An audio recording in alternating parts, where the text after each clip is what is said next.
Olá, queridos amigos, queridas amigas, sejam muito bem-vindos e muito bem-vindas. Este é o canal do YouTube Nas Pegadas de Paulo de Tarso. Com muita alegria estamos aqui novamente para compartilhar os estudos das cartas de Paulo. Estamos estudando as cartas de Paulo, iniciamos o estudo com a carta pessoal a Filemão e hoje nesse vídeo, nesse episódio, será o último dessa carta. Estamos chegando aos versículos finais e hoje terminaremos esses estudos. Então, se você está chegando agora, entre aqui nas playlists deste canal Nas Pegadas de Paulo de Tarso e veja lá as cartas de Paulo, todos os episódios, de versículo a versículo. Estamos estudando versículo a versículo, tentando trazer algum entendimento diferente. Não temos a pretensão de esgotarmos todos os entendimentos, é óbvio. Aqui é só para dar um saborzinho aí, um aperitivo para aqueles que queiram se aprofundar nos estudos das cartas de Paulo, possam aí ter o início, aí, ter aquele incentivo de iniciar os estudos. Então vamos aqui compartilhar os nossos estudos de hoje. Hoje estaremos aqui fazendo os estudos, muito bem. Carta a Filemão.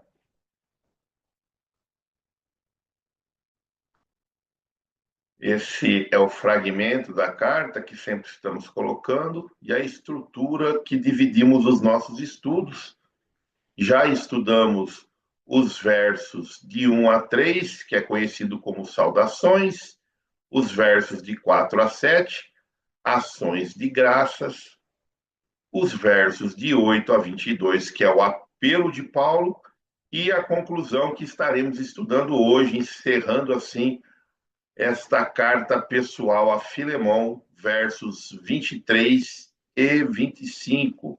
E para iniciarmos aqui, vamos ler de versículo a versículo desta carta que Paulo escreve a Filemão, iniciando no verso 1, Paulo, prisioneiro de Cristo Jesus, e o irmão Timóteo a Filemão, nosso muito amado colaborador. Então, aqui Paulo já se identificando aqui que ele estava junto com Timóteo, né, um grande companheiro aí de marcha de Paulo. No verso 2, a nossa irmã Ápia, ao nosso companheiro de armas Arquipo, e a igreja que se reúne em tua casa. Não temos aqui informações sobre quem são, né, a irmã Ápia e o companheiro Arquipo, porém, eles deduzem que seja esposa e filho de Filemão, porque a igreja se reúne lá na casa de Filemão, né, e a carta é para ele. Verso 3, graça e paz a vós, da parte de Deus, nosso Pai, e do Senhor Jesus Cristo. Verso 4, dou sempre graça ao meu Deus, lembrando-me de ti em minhas orações. No 5, porque ouço falar do teu amor e da tua fé, que te anima em relação ao Senhor Jesus e para com todos os santos. Possa a tua generosidade, inspirada pela fé, tornar-se eficaz pelo conhecimento de todo bem que nos é dado realizar por Cristo. No verso 7, ele continua: de fato, tive grande alegria e consolação por causa do teu amor, pois, graças a ti, irmão, foram reconfortados os corações dos santos. Por isso, tendo embora toda a liberdade em Cristo de te ordenar o que convém, aqui agora Paulo falando que ele até possuía autoridade em Cristo, né? Mas ele não usa dessa autoridade e ele prefiro pedir por amor. Então ele não usa autoridade e pede por amor. Aqui vem o apelo, né? Lembrando lá aquela divisão, né, do verso 8 em diante até o 22, é conhecida como apelo, como pedido de Paulo. Então ele vem aqui pedir por amor. É na qualidade de Paulo, velho e agora também prisioneiro de Cristo. Então, lembramos que Paulo estava preso em Roma, né, quando ele escreveu essa carta a Filemon, no verso 10, que venho suplicar-te em favor do meu filho Onésimo, que eu gerei na prisão. Então, que é bem interessante, né, o verso, ele falando aí que ele considera Onésimo um filho, porque ele converteu, né, gerou na prisão, seria como que ele tivesse convertido as fileiras cristãs, este escravo, né, de nome Onésimo. Outrora ele te foi útil, aliás, outrora ele te foi inútil, mas doravante será muito útil a ti, como se tornou a mim. E aqui vem toda a hermenêutica de Paulo, né, usando ali o jogo de palavras para poder dar mais ênfase na ideia, né? Onésimo, se a gente fosse pegar a origem da palavra, o significado da palavra onésimo, seria útil. Então ele fala que até aquele momento o Onésimo ele não era útil, apesar do nome ser útil, ele ser o escravo, ele era inútil. Ele é útil agora a partir da conversão, né, que ele gerou na prisão, que ele converte Onésimo às fileiras cristãs. Então, a partir de agora, ele vai ser útil e ele faz esse jogo de palavra de inútil, inútil com o significado do nome Onésimo. E aí a gente vê a grandiosidade da inteligência, né, e do conhecimento de Paulo aqui para enviar essa epístola, essa carta a Filemão, fazendo esse apelo, né? Então ele continua aqui no 12 o apelo, né? Mando de volta a ti. Ele é como se fosse o meu próprio coração. Eu queria segurá-lo comigo para que em teu nome ele me servisse nesta prisão, que me valeu a pregação do Evangelho. Entretanto, nada quis fazer sem teu consentimento, para que tua boa ação não fosse como que forçada, mas espontânea. De novo aqui, Paulo apelando aí para o livre-arbítrio, né, de Filemão, para que ele tomasse a decisão, né? A decisão era dele. Então ele manda ele de volta, mas quer que a decisão final seja de Filemão. Talvez ele tenha sido retirado de ti por um pouco tempo, a fim de que eu recuperasse para sempre, para a eternidade. Então, essa breve separação, que a gente não sabe, também não tem informações do que ocorreu, né? Os estudiosos aí das cartas da Bíblia, né, menciona que talvez ele tenha roubado algum bem de valor, né, de Filemão, o Onésimo, o escravo, e fugido. E aí ele encontra Paulo, se converte, se arrepende, e aí Paulo vai interceder por Onésimo para trazer de novo aí a consciência, né, desse escravo em equilíbrio, né? Estava desequilibrado, e aí ele vai interceder em equilíbrio. É uma das hipóteses que esses pesquisadores, estudiosos da Bíblia nos traz. Seguindo no verso 16, não mais como escravo, mas bem melhor do que como escravo, como um irmão amado, muitíssimo para mim e tanto mais para ti, segundo a carne e segundo o Senhor. No 17, ele continua: Portanto, se me consideras teu amigo, receba-o como se fosse a mim mesmo. E se ele te deu algum prejuízo ou te deve alguma coisa, põe isso na minha conta. Então, é por isso que os pesquisadores, os estudiosos aí da Bíblia entendem que ele possa ter dado algum prejuízo, né? Ter tirado algum bem, né? Ter pego algum bem, ter roubado algum bem de Filemão. E Paulo está falando, se deve algo, põe na conta dele que ele vai fazer o acerto, né?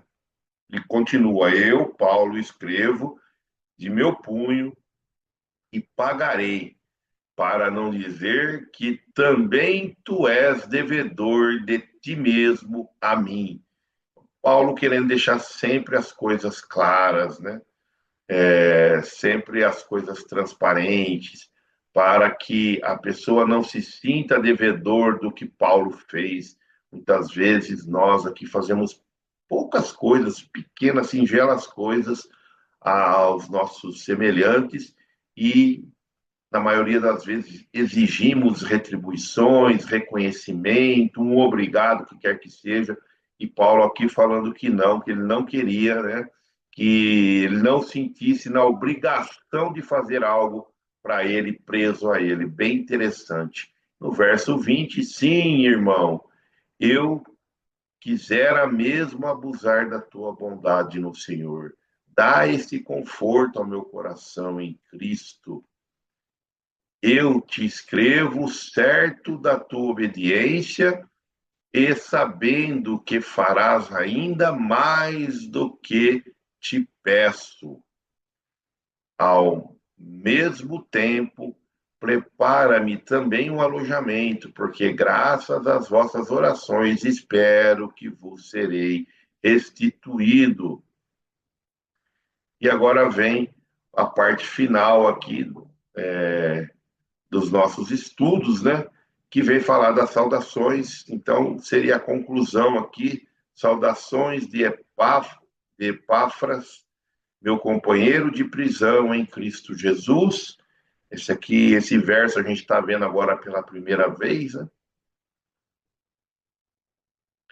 Epáfras era um companheiro de Paulo, pregador do Cristo, em Colossos e Laodiceia.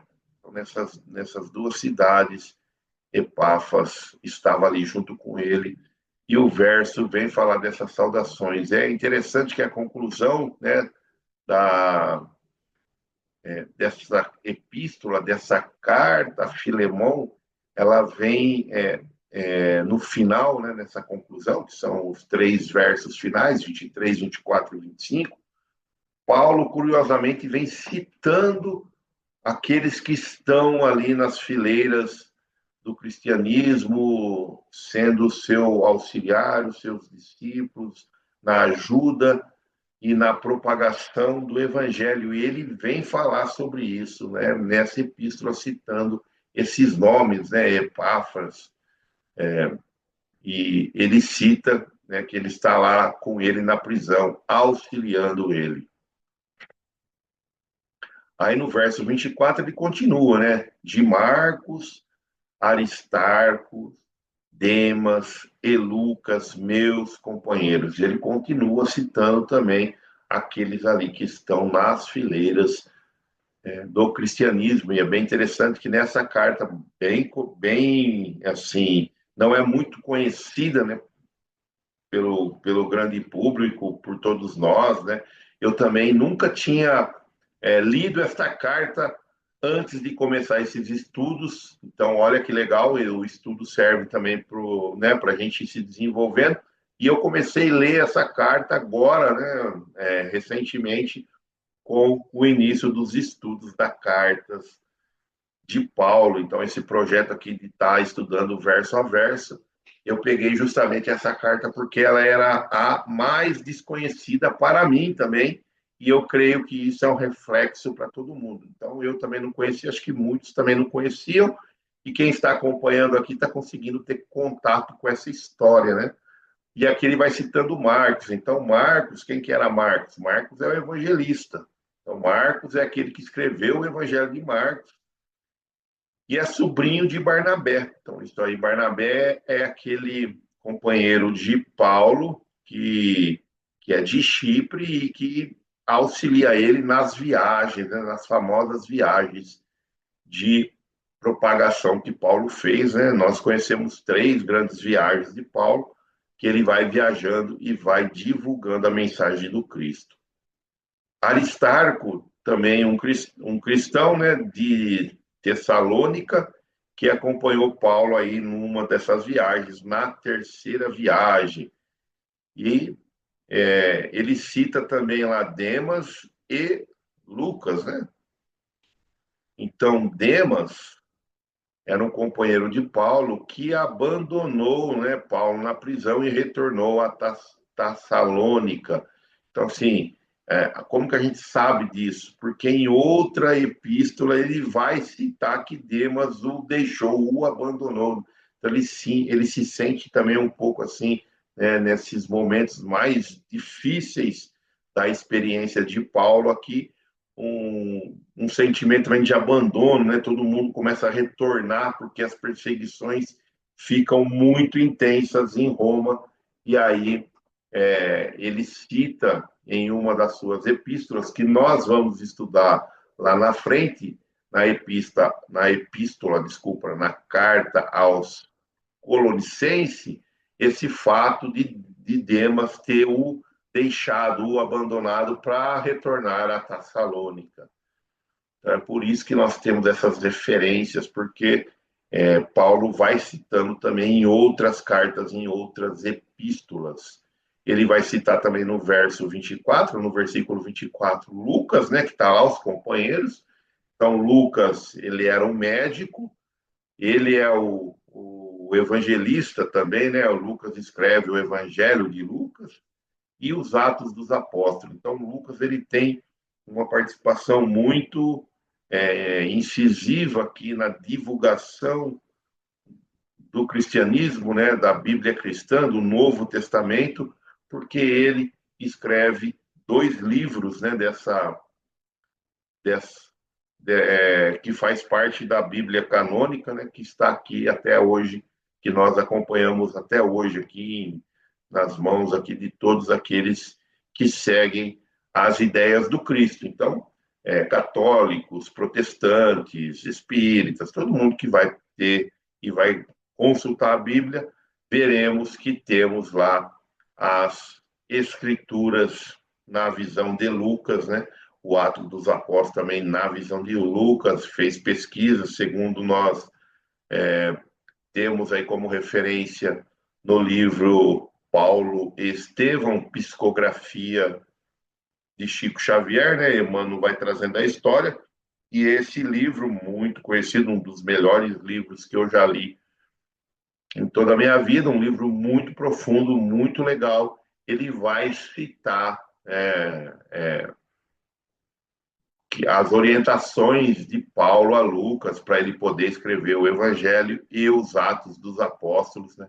Pegando também referência com Maria, mãe de Jesus. É bem interessante. E o último verso aqui, o último versículo dos nossos estudos desta carta a Filemão. A carta a Filemão é bem curtinha, tem um único capítulo, 25 versículos. Então, nós estamos no versículo 25, o último, que diz: a graça do Senhor Jesus Cristo esteja com o vosso espírito. E aí tem uma nota ali, sempre eu estou trazendo a tradução da Bíblia de Jerusalém, então a Bíblia de Jerusalém deixa essa nota e vai trazer aí o amém no final, né? Outras traduções, o amém já faz parte do versículo, né? Graças a Senhor Jesus Cristo esteja com o vosso espírito. A graça, né, do Senhor Jesus Cristo esteja com o vosso espírito. Amém. Bem interessante aqui o espírito, né? Trouxemos aqui a, a palavra em grego, né? Qual foi a tradução do espírito, né? O pneuma, que é o princípio vital pelo qual o corpo é animado, né? Essa ideia de pneuma, de ar, né? De coisa que anima, né? Estufa, enche. Então, o espírito, o pneuma aí, que é o princípio vital, que vai dar que vai animar, que vai dar vida ao nosso corpo físico. E também uma coisa interessante aqui é sobre a palavra amém, né? Amém, amém. Então, vamos lá no grego, o amém vem de amen, que é o amém nosso, né? Se for no começo da frase, ele tem, né, no começo do discurso, no começo da frase, ele tem a ideia de verdadeiramente. Agora, se o amém vier no fim, que nem está no verso, vou voltar aqui, ó, no verso 25, no versículo 25, né? A graça do Senhor Deus Cristo esteja com o vosso espírito. Amém. E aí, se está no final, qual que é a ideia aqui quando a gente vai buscar no original do grego? No final, ele quer dizer assim é, assim seja, que assim seja feito, assim seja. Olha que legal. Então, muitos aqui estão acompanhando, nós somos espíritas, nós falamos muito dentro do espiritismo, né? Assim seja, é o amém. A única coisa que a gente está fazendo, trocando a palavra que nós estamos usando, mas o significado é o mesmo, né? O amém dos irmãos católicos, protestantes, e quem quer que seja esse hotel, essa palavra amém também é a mesma utilizada no hebraico, né? E quer dizer isso mesmo, que assim seja, é isso aí, verdadeiramente, que seja assim, né?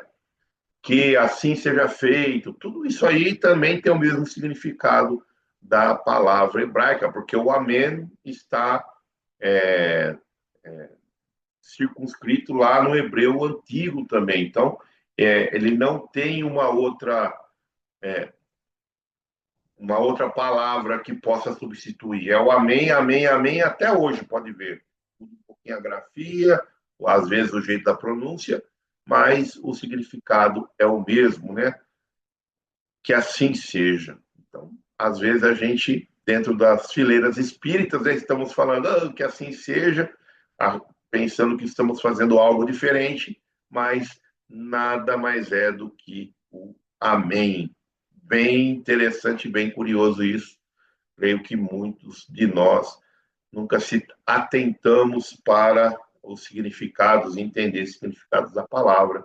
E agora aqui, pelos estudos das cartas de Paulo, carta a Filemão, a gente já consegue ir desenvolvendo um pouquinho mais de entendimento. Então, essa carta que termina aqui, Paulo, ele vai fazer, né? Ele vai fazer um pedido por alguém que tomou um caminho equivocado. Ele errou, né? Vai fazer um pedido. Então, ele vai fazer um apelo, mas não é por ele. Ele vai fazer um apelo para, né, outros que estão ali à volta dele, vivenciando ali com ele, dentro da prisão, né, convertendo na prisão, vai apelar por eles, porque ele tomou um caminho equivocado e agora ele está arrependido e quer reparar e quer a transformação. Então ele vai convidar aqui por essa carta todos nós, né, para que nós tenhamos a coinomia, né? Lembrando lá que nós estudamos isso lá no verso 6, né? A palavra da generosidade, a koinonia, koinonia, que é a confraternidade, é compartilhar, é a generosidade, é quando a gente compartilha algo com aqueles que estão à nossa volta. Ele convida todos nós a compartilharmos o nosso a nossa boa intenção fraternal, né? A ideia da fraternidade. Ele vai trazer aqui também a ideia da fraternidade, né? A irmandade universal em Cristo. E o mais legal também é que ele traz um otimismo, porque mesmo ele preso, ele fala, ó, reserva um lugar aí, eu já vou sair né? Vou ser liberto, tenho certeza que eu vou ser liberto e vou aí te fazer uma visita. Se eu não me engano, é no verso 22, ele vai fazer né, esse gesto de otimismo aí também prepara para mim o lugar aí que eu estou, né, já já restituído e irei até vocês. E também nos convida a refletir para que nos esforcemos a sermos, né, pessoas honradas, né, cada vez mais honradas, cada vez mais alinhadas aos ensinamentos de Jesus. Nunca é fácil o caminho, né? Jesus já falava para nós que a porta larga da perdição é tranquilo, mas a porta estreita é penosa, tem que ter esforço, tem que ter persistência, tem que ter consistência. Então, que todos nós aqui que estamos estudando as epístolas de Paulo, as cartas de Paulo, possamos ter consistência, persistência, sabermos que nós estamos num processo de aprendizado do amor do Cristo em nós. E que esse processo vai demandar um tempo, mas demanda esforço da nossa parte. Então, que possamos refletir sobre isso e usarmos no nosso dia a dia. Agora eu já venho convidar vocês que já encerramos aqui o estudo da carta pessoal a Filemão, agora iremos estudar as cartas pastorais. Então, o próximo estudo será das cartas pastorais e vamos iniciar a carta a Tito. Então, no nosso próximo estudo será uma introdução das cartas pastorais, que elas são três, né? Primeira a Timóteo, segunda a Timóteo e a carta a Tito. Iremos iniciar com a carta a Tito. Então, é isso, vem aqui o nosso convite para que você continue aqui apoiando nossos estudos, esse projeto, esse canal, e que juntos possamos ir desenvolvendo em nós o entendimento dos ensinamentos de Paulo e, consequentemente, de Jesus em nossos corações, para que as nossas ações cada vez mais estejam alinhadas aos ensinamentos de Cristo e com as nossas ações alinhadas, nós possamos desenvolver dentro dos nossos corações as nossas emoções, os nossos sentimentos também alinhados a esses ensinamentos. Agradeço a todos pela generosidade, coinonia, né, a generosidade de estar aqui conosco, nos apoiando nesse projeto, estudando, nos incentivando e que possamos nos ver no próximo estudo aí, que vai iniciar já na próxima semana. Estaremos já iniciando a introdução das cartas pastorais, carta a Tito. Grande beijo, pessoal. Até mais, até o próximo estudo.